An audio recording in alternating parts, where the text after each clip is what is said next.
Welcome to the Deep Dive. We're here to cut through the noise and give you the real story on cases that, well, they just stick with you.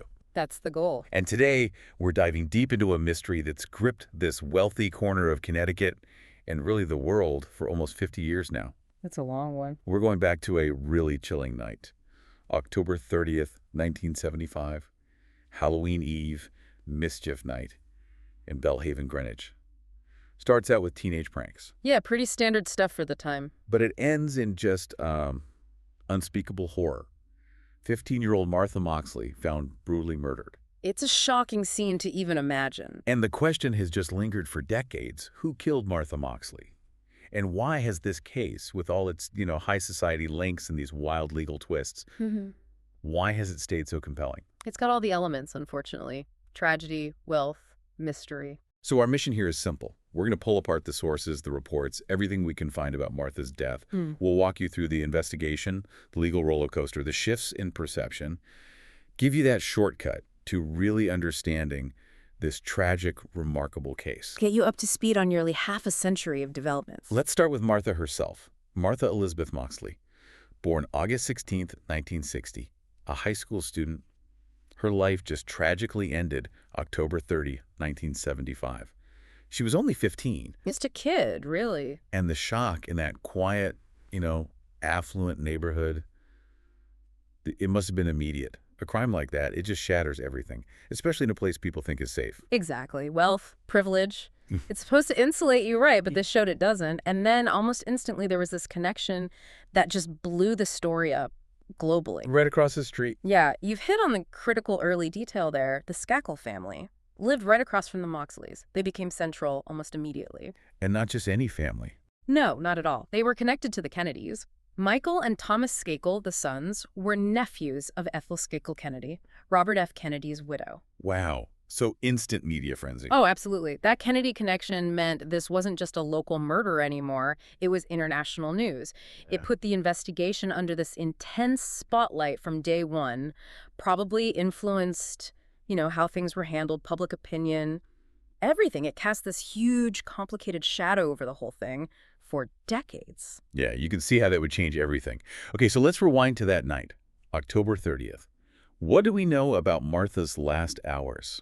Well, she was out with friends, doing the typical mischief night stuff you mentioned, ringing doorbells, maybe toilet papering a house or two. Just teenagers hanging out. Sounds pretty normal. Totally normal. They were part of a bigger group, kind of moving between houses, and one of those houses was the Skakel residence. Okay, and that's where she was last seen. That's the report. Around 9:30 p.m. at the Skakel house, friends said they saw her flirting, kissing Thomas Skakel, Michael's older brother. Thomas, okay. Yeah. They were apparently seen falling together behind the fence, quote-unquote, near the Skakels' pool.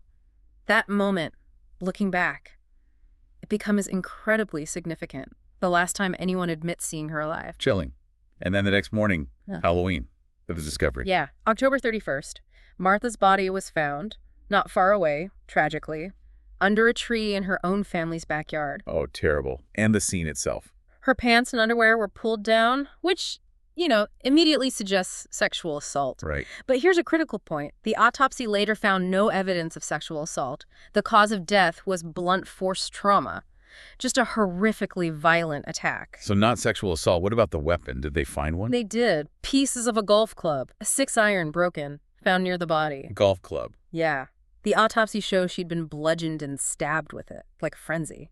And investigators traced that specific club back to a set owned by the Skakel family. So the murder weapon came from the Skakel house, the place she was last seen. Exactly. Came from the very house where she was last seen alive. An immediate, undeniable link. That seems, pretty straightforward on the surface. Last seen there, weapon from there, yet the case just stalled. Yeah. Went cold. What happened? It's perplexing, isn't it? Thomas Skakel, being the last one seen with her, he was obviously the prime suspect right away. Makes sense.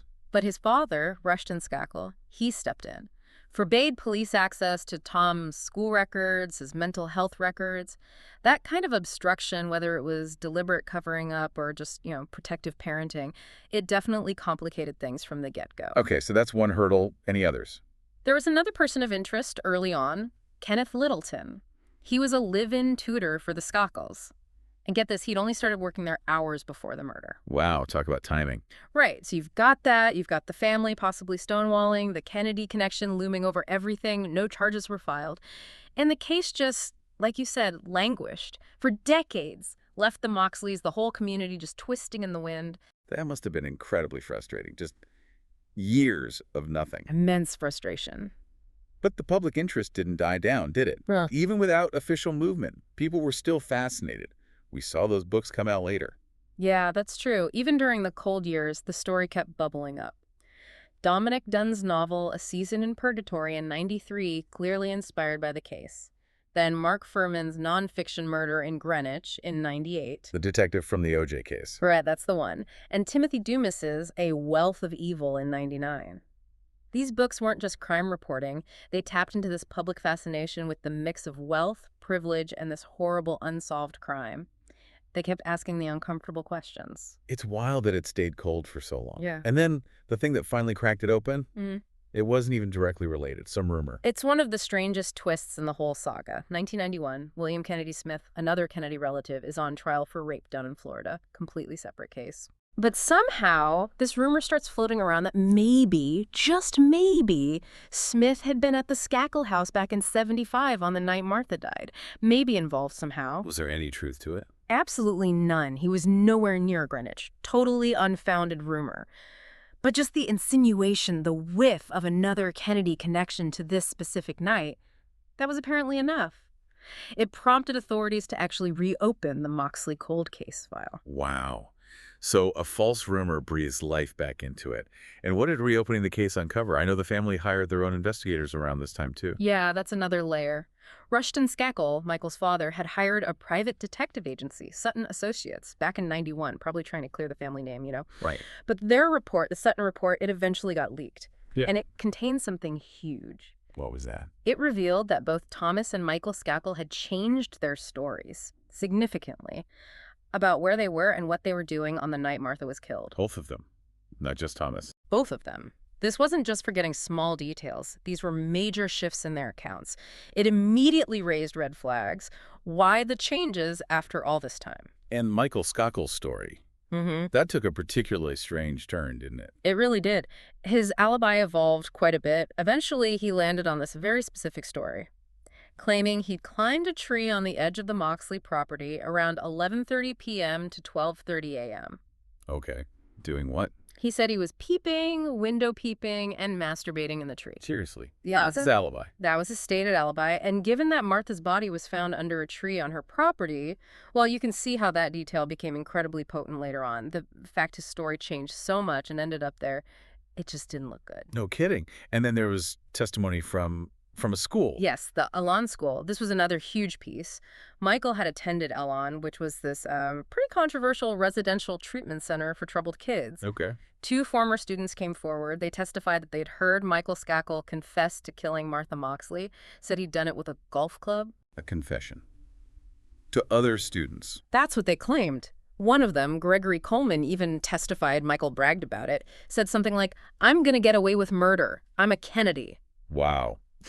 That is incredibly damning, if true, that sense of untouchability. Exactly. That alleged quote just perfectly captured the public perception or maybe the reality of that Kennedy connection potentially shielding him. So the evidence is really starting to pile up now. The changing stories, the weird alibi, these alleged confessions. Right. And it's worth noting, even before those big books by Dunn and Furman came out and reignited public interest, some people close to the original investigation were already zeroing in on Michael. Oh, really?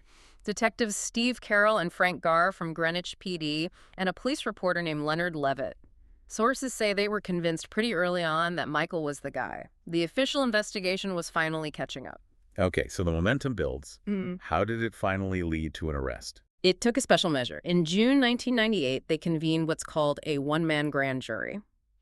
It's pretty rare, gives one judge the power to investigate and compel testimony like a full grand jury. Oh, This judge investigated for 18 months, reviewed all the old evidence, the new stuff, and finally concluded there was enough probable cause to charge Michael Skakel with Martha's murder. after all those years, yeah. He surrendered January 9, 2000, got released on $500,000 bail. And then the question of how to try him. He was 15 back in 75. Right. Initially arraigned in juvenile court. But the judge ruled pretty quickly, January 2001, that given the severity of the crime, the time passed, he'd be tried as an adult. Which meant much higher stakes. Much higher, facing serious prison time. The trial finally started May 7, 2002, in Norwalk. His defense was basically his alibi that he was miles away at a cousin's house that night. And the prosecution. They had the changed stories, the Elan testimony, and that taped book proposal, right? That became a huge point of contention. Oh, absolutely. That tape was explosive. It was part of a book proposal Skakel was working on where he talked about his alibi, including the masturbating in the tree story. So the jury heard that part. They heard the tape, but the controversy came during closing arguments. The prosecutors used this like multimedia presentation. They took audio snippets from that tape and overlaid them onto graphic crime scene photos of Martha's body shown on a screen. And crucially, the audio clips they played in that moment were edited.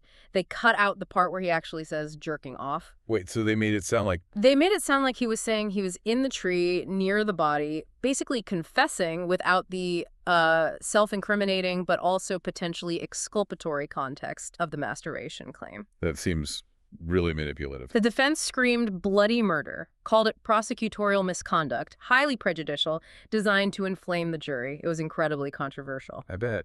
How did the prosecution defend that? They argued it was appropriate and effective advocacy. So they were just making explicit the inferences they wanted the jury to draw. It really highlights how aggressive trial tactics can get. Wow. So despite that controversy, the verdict. On June 7, 2002, the jury found Michael Skakel guilty of murder, sentenced to 20 years to life. After almost 27 years, they had a conviction. A conviction finally.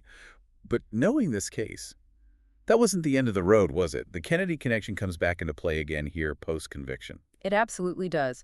Robert F. Kennedy Jr., Michael's cousin, he became a really vocal defender, wrote a big article in The Atlantic in 2003 called A Miscarriage of Justice. Arguing Michael was innocent. Completely. Pointed the finger squarely at Kenneth Littleton, the tutor. He later wrote a whole book, framed in 2016, doubling down on that, and even blaming Dominic Dunn for pushing the prosecution. It kept that cloud of doubt hanging over the conviction. So Skakel himself obviously appealed. What were the grounds? The main arguments were, should have been juvenile court, statute of limitations had run out, and definitely that prosecutorial misconduct with the edited tape and multimedia show. And how did those initial appeals go? They failed.